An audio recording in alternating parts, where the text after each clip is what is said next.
So, hello, the topic today is about the loss of exponent power of a power, and this topic is under the algebra subject. So, ganito yan guys, kapag may nakita tayong power na n and power to power, yung gagawin natin is multiply. Example, yung a, let's say yung m natin is 12, and then the letter n is 2. So, answer niyan dyan is multiply ang power to power. So, the answer is a raised to 24 kasi 12 times 2 equals to 24. So the answer is a raised to 24. Gets? Introduction pa lang to guys. So let's proceed to the next problem. Gets? So the next problem is x raised 13 squared. So bali yung exponent natin is what? 13 and 2. So bali x 13 multiplied by 2 is equals to x 26. So yan yung sagot guys. Gets?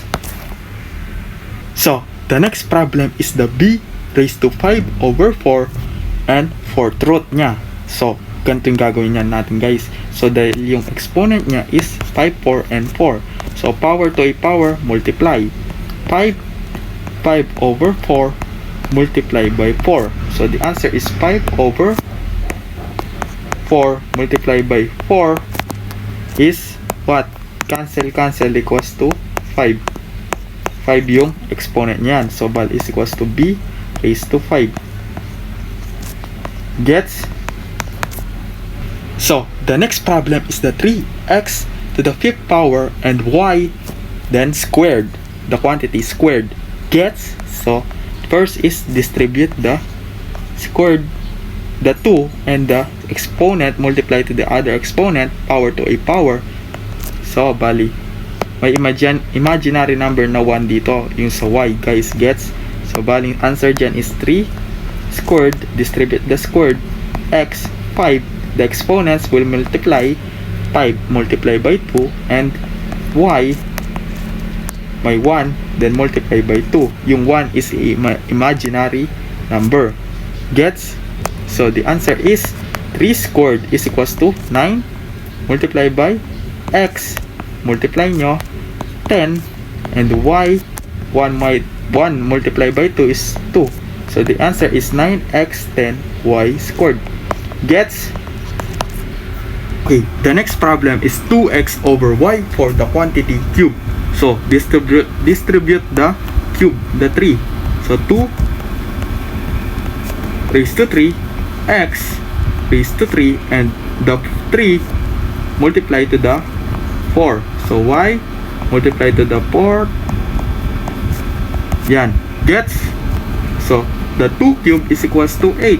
2 times 2 times 2. 2 cube is equals to 8. So 8x cube over y raised to 12. Gets? So, the next problem is 3 raised to 6 and y raised to 5, the quantity raised to 6. So, game, distribute the 6. Pag distribute natin yan, power to a power. So, 6 multiplied by 6, multiply yan, power to a power yan, di ba? So, game, 5 and multiplied by 6. So, the answer is 3, 36 and y, 30.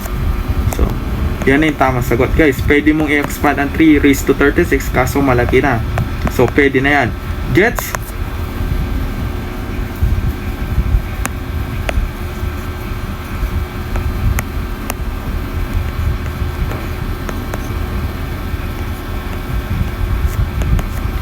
So, next is the x over y, the quantity raised to 6.